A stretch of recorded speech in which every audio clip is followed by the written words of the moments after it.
This is Democratic Visions. Here's Tim O'Brien. Paul Thissen first won election to the Minnesota House of Representatives in 2002. He's had a stellar career in the House. He's been both Speaker of the House and House Minority Leader when the Democrats lost control of the legislature. Paul represents South Minneapolis, born in Bloomington, is that correct? That's exactly right, hometown. We're pleased to have Paul. Paul, good to see you again. Good to see you too.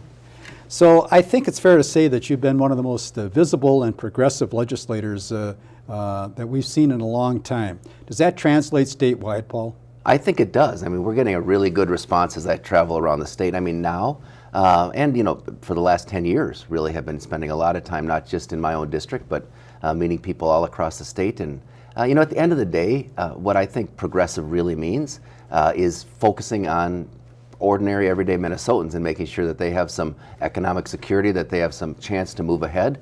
And that's something that is true, whether you live in Minneapolis or, in Worthington or, up on the Iron Range. And so I think that those progressive values about fighting for, the people that really do the work of building Minnesota, that's what the state is really founded on, what we're about.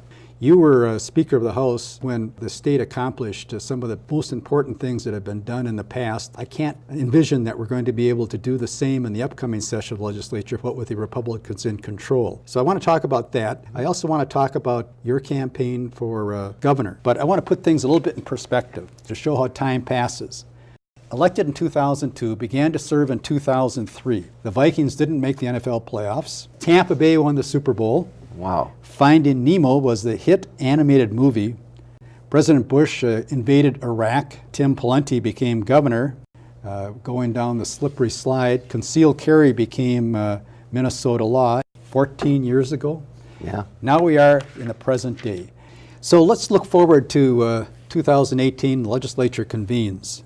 We already know that there's a preliminary budget outlook issued by the Minnesota Management and Budget showing a $188 million projected deficit, and actually the number is greater, and I understand it's going to grow worse over the next few years to some $600 million. That kind of puts a damper on what the state might accomplish. Yes, I would say my expectations for the next legislative session are not particularly high. We have a bonding bill that it would be important to pass, and I hope we can make it as robust as possible, and that should be the main work of the legislative session. But this deficit is a really serious concern. How did this deficit come about? I mean, we were sailing along in great financial shape. Well, we passed a very significant tax cut. I didn't vote for it, but the legislature passed a very significant tax cut in last spring, 2017, that is leading us in the direction of this deficit. And it included things, there's some good pieces in there, but it included things like, an expansion of the estate tax, which, there's some decent policy arguments around, but I don't know if that's our priority, particularly if it sends us to deficit. $300 million in tax cuts for the tobacco companies. It's those things that I believe are leading us to deficit, as well as a lot of uncertainty about where the economy is going. I came in when Governor Pawlenty was in his first year. We faced a multi-billion-dollar budget deficit, and for 10 years, we lived with these deficits, which didn't allow us to make the investments and think long-term about where our state should go. And one of my proudest accomplishments, frankly, in 2013 and 14, when I was Speaker, is we actually balanced the budget in an honest way for the first time in a long time, paid back the schools, and started to build up our budget reserve, which is now about $2 billion, so it should help us kind of deal with some of the deficits we have right now. But it was structurally balanced, and that's so important. It seems like a really boring thing, but if you think about the things that Democrats care about, the progressives care about, investing in education, making sure people have access to a nurse or doctor when they need it, investing in transportation, you can't do those things if you don't have a balanced budget, and we've lived through a decade of that. So I'm really concerned that we made some decisions in the last legislative session that are going to kind of lead us back into kind of an era of short-term thinking and cutting just to kind of meet the bottom line instead of really making investments in the future. Well, you got a scenario, of course, where there's at least apparent bad blood between the governor's office and leadership, the Republican leadership and the House and in the Senate. I know that Governor Dayton hoped to be able to persuade the Republican legislature to renegotiate some of those bad things that were wrapped up in the tax bill last year, but that didn't happen, and that's, as they say, water over the dam, I suspect, at least. I think you're right. At least as far as anything substantive is concerned. But is the brouhaha about who's going to be the lieutenant governor, is that going to affect the workings of the legislature? Well, it could if the Republicans don't make a decision soon. We still have time to actually get a special election done by the time of the legislative session or soon thereafter. If they were smart, I think that they would just accept the fact that Michelle Fischbach is going to be the lieutenant governor and proceed down that path so we can actually get they could get a special election done, and we could have a majority, either Democrat or Republican, in charge. The way it's laying out, though, if this kind of debate continues and this loggerheads continues, we're going to be at a 33-33 Senate for most of the session. And what that means for getting the work done, I think, becomes problematic. Now, in some sense, having Tom Bach have a little bit more leverage in the Senate doesn't bother me terribly. But it's going to, again, it leads me to think we're not going to have the most ambitious, productive legislative session that we've seen. Are there going to be red flag issues brought forward by the Republicans, do you think? For example, are they going to get into gun control, get into this concealed carry reciprocity movement that seems to be at the forefront of the NRA at the present time? Well, I think so. One positive note in that sense, from my perspective, because I support common sense gun control, is that Tony Cornish is no longer in the legislature and won't be the chair of that committee. I think that it's an election year, though, an important election year with lots of important races on the ballot. I think that there will be a lot of red meat being, Republicans are going to be putting forward, in a sense, for their base to try to build for the future. The reciprocity piece, that passed in the federal Congress, and so at some level, there's not a whole lot. Supported by Eric Paulson, by the way, a 3rd Congressional District Republican. That's exactly at right. least right now. Yes, that's right, which clearly is an issue that does not reflect his constituents.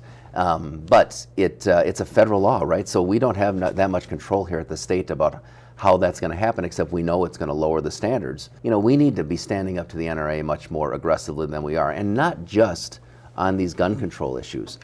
Because one of the other issues that I'm really concerned about, that I've been fighting for at the legislature, is this influx of dark money coming into our campaigns. What can we do about that? Well, one of the things we've tried to do at the state level is what we call the Disclose Act, which would at least make sure that when people are making those advertisements or sending the mail, they have to disclose who they are, and they have to disclose who their donors are, so that people, kind of have to stand up and say, this is me making this speech.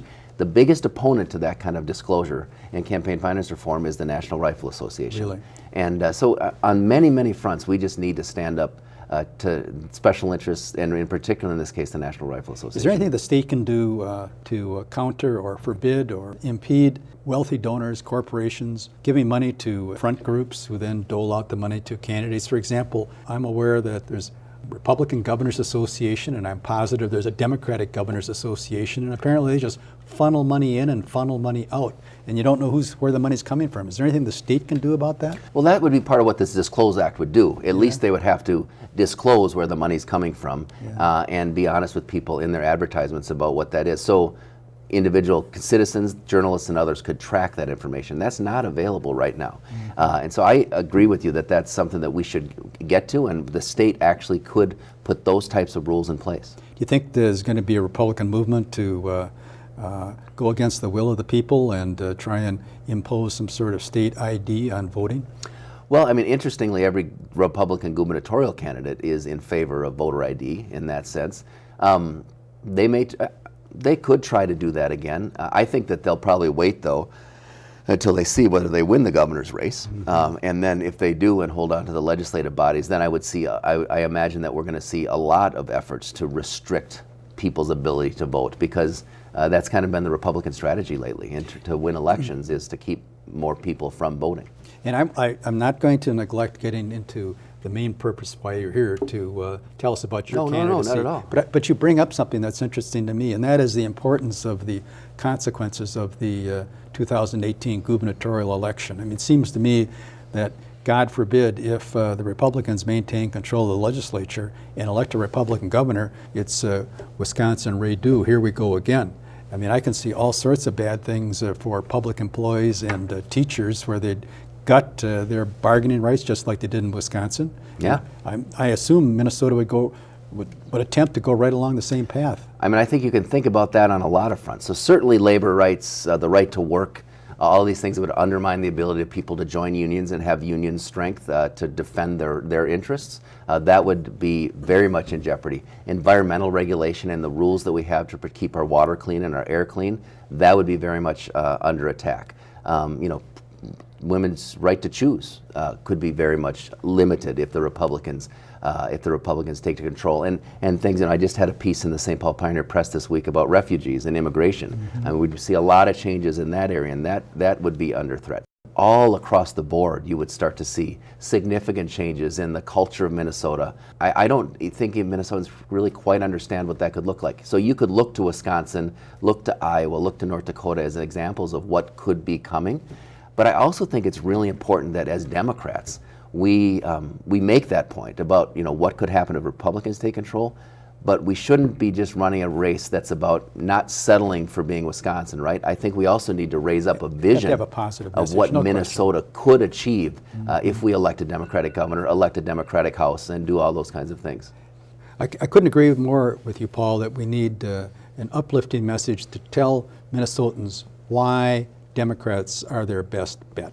And actually, when we think about the upcoming session of the legislature, that really segues into what your vision might be if you were going to be so fortunate as to be elected governor. Tell me, what would you hope to accomplish in your, say, first 30 days as governor, should you be elected? Well, first 30 days. Yeah. Well, I would say, I mean, the two things that I'm focused on, and I think that we need to make some significant progress on. Okay, first term. All right, thank you.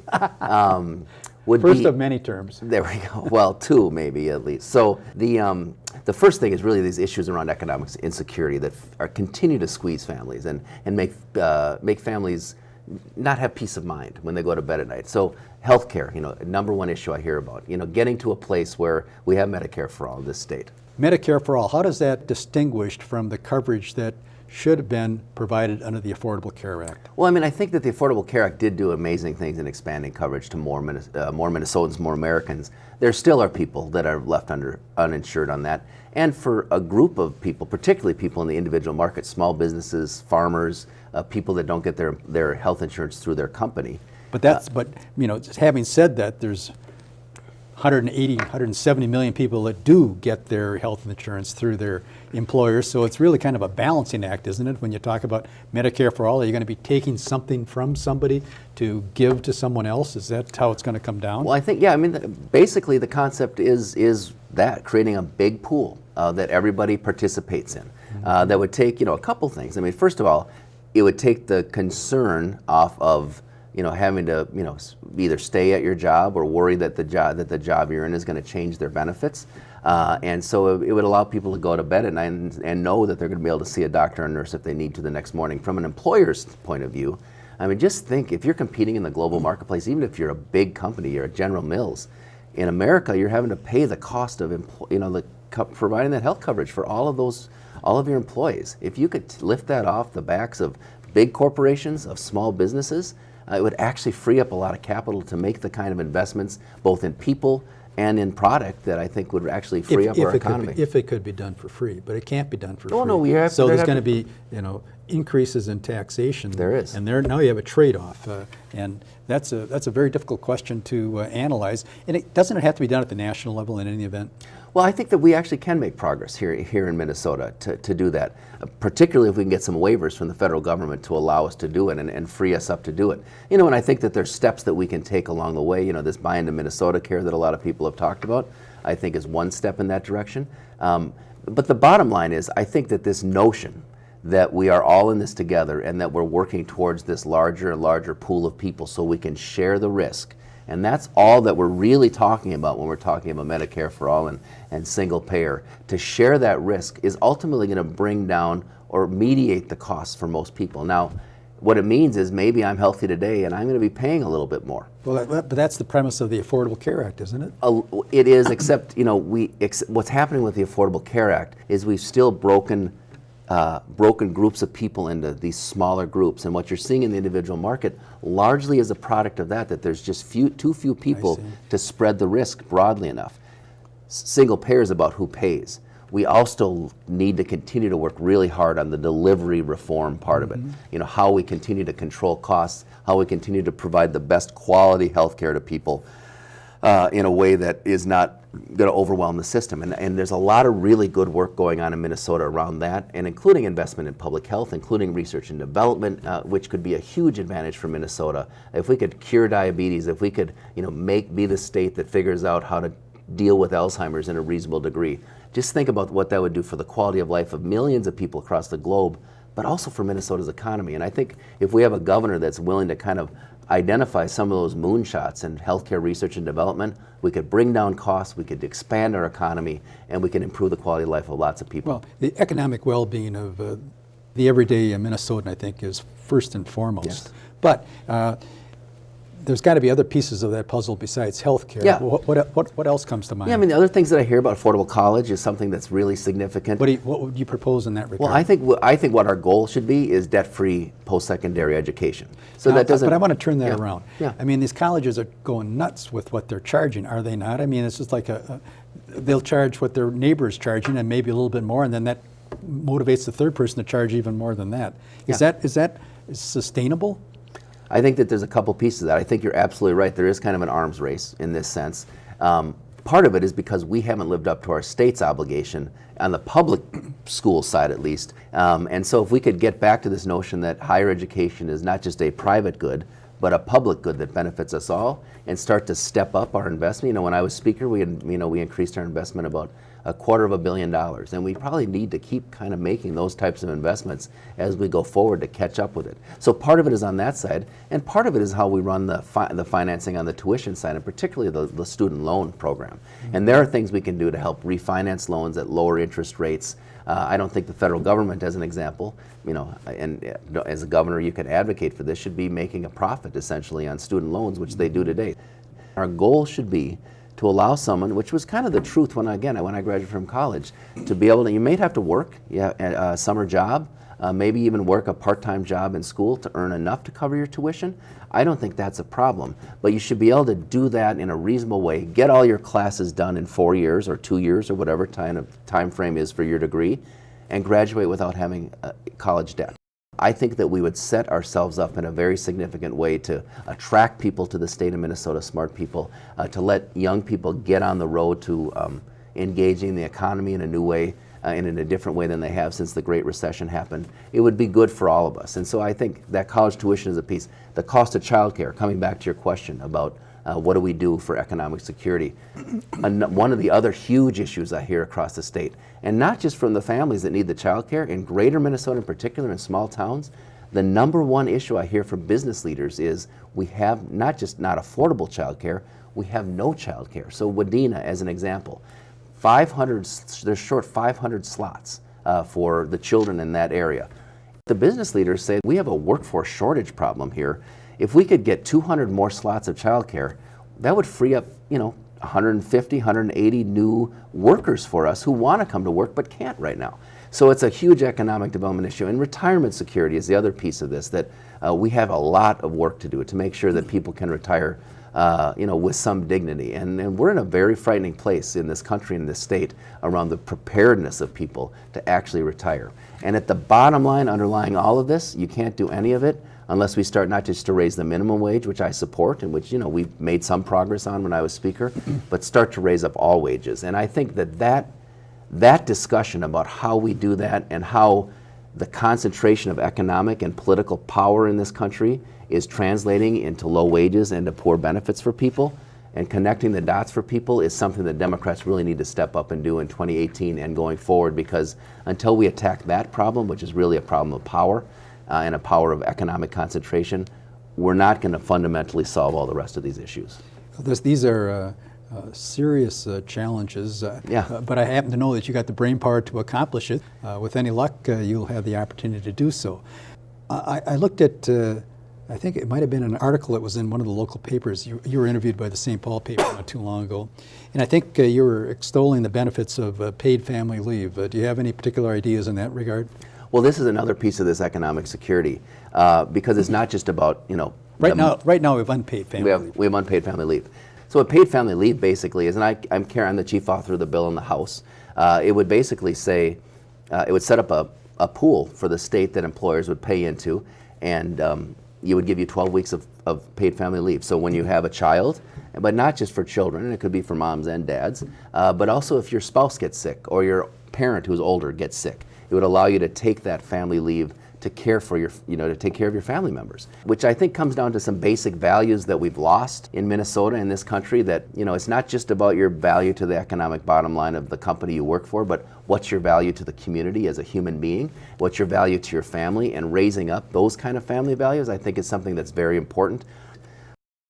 I just happened to see a clip of the press conference that you had with Senator Lance, where you were both explaining the legislation that's going to be introduced into the next session of the legislature, attempting to restore net neutrality. What do you want to accomplish with that legislation? Well, essentially, net neutrality is the idea that these gatekeepers to the internet, the internet service providers, the Comcast, the AT&T, there's 4 that dominate the United States market. Right. That they can't kind of control what you can see and not see. They can't charge higher prices for certain services or certain programming and lower prices for other programming. The idea of why they don't like net neutrality is they want that gatekeeping role to be able to charge, access to the internet to the highest bidder. But didn't President Obama, through the FCC, handle that a couple of years ago? He did. But the recent FCC, the Trump administration FCC, just earlier this month rolled that back. And change the rules again to give these internet service providers, these gatekeepers, a lot more power. So what Ron Latz and I are proposing is to say in Minnesota, we're going to require any company that comes in and asks for a permit, as an example, because all of these companies need to lay their cable, they need to put the boxes on the poles, on the telephone poles. If they come to us and want that, they're going to have to live up to some basic net neutrality standards to keep the internet open and free. And not just for economic purposes. I mean, this is pretty fundamental to our democracy as well. So it's, I think, a really important issue. It comes back, again, I think, to this notion that what we're seeing is more and more, again, concentration of power in fewer and fewer hands. And we need to stand up to that, and net neutrality is part of that. The other part of that that's really important, for my campaign, and in addition to economic security, is around equity in this state. We're the second most unequal state in the country. And if there is any legacy, I would love... Excuse me? I didn't know that. We do well as a general population. Our education outcomes, our health outcomes tend to be better than the rest of the United States. But people of color, poor people, Native Americans do much worse as a percentage than kind of the average population in Minnesota. And that's a moral problem. It's an economic development problem. I mean, when I talk to business leaders, again, the number one issue they talk about is workforce development. Where's our workforce coming from? If we're leaving huge segments of the population behind, we are not going to solve that issue. But if there's one legacy I would love to leave after 8 years of being governor, it would be to move us from being the second most unequal state in the country to having policies in place that make us the most equal state in the country. And if we do that, we'd actually be lifting everybody up. Again, and I've given you a lot more than 30 days, I'm giving you a whole term. What role could you play in helping to stem the opioid crisis in Minnesota? Yeah, it's really stunning, some of the stories you hear out around the state. We can do a much better job of holding the producers accountable. We can do a much better job of educating prescribers, doctors and pharmacists, and putting some assistance in place. We can provide the kind of compensation for alternative pain relief, using chiropractors as an example, as opposed to initially going to prescribing these kinds of drugs. All of those things, I think, are things that we could work on as a state, working in conjunction with the private market to do that. We can crack down. We can use, there's a law enforcement piece of this, both against the big companies, the pharmaceutical companies. What about the civil piece? Why not sue the heck out of them? Well, and suing the companies, that I agree with as well. But we can use a criminal piece there and on the people that are doing the dealing, right? To crack down on that. And so it's going to be a big effort because this is destroying lots and lots of lives, lots and lots of communities. People are trying to step up with some new ideas. But at the end of the day, there's just too many people out there that lack hope and don't see their future kind of playing out in the way that they see they're controlling. And I think if we're going to be honest about what it's going to take to lift up and make this state prosperous for everybody, we have to be honest about the depth of those challenges. We don't always see them. As we sit around at the Capitol, we don't always see what's going on the ground in a lot of people's lives. If we can bring that spirit to the Capitol and understand the depth of the challenge we may be facing, I think we're going to be a lot better off, and that's the kind of governor I want to be. Paul, there's going to be one issue that's going to come up, I believe, at the upcoming session, which has to do with local control, a preemption to stop municipalities or counties from imposing wage or particular benefit laws that are not are unique only to their jurisdiction. What's your position on that? Yeah, well, it came up last year. It was a very big issue. The governor ultimately vetoed the bill, which I thought was the right decision. And I'm not a fan of these preemption laws. One of the things preemption does is it takes away, again, this power of people to shape their own community, to shape their own lives. I don't think that's the right direction for us to be going. If we could pass an increase in the minimum wage statewide, if we could pass earn sick and safe time statewide, I would love that.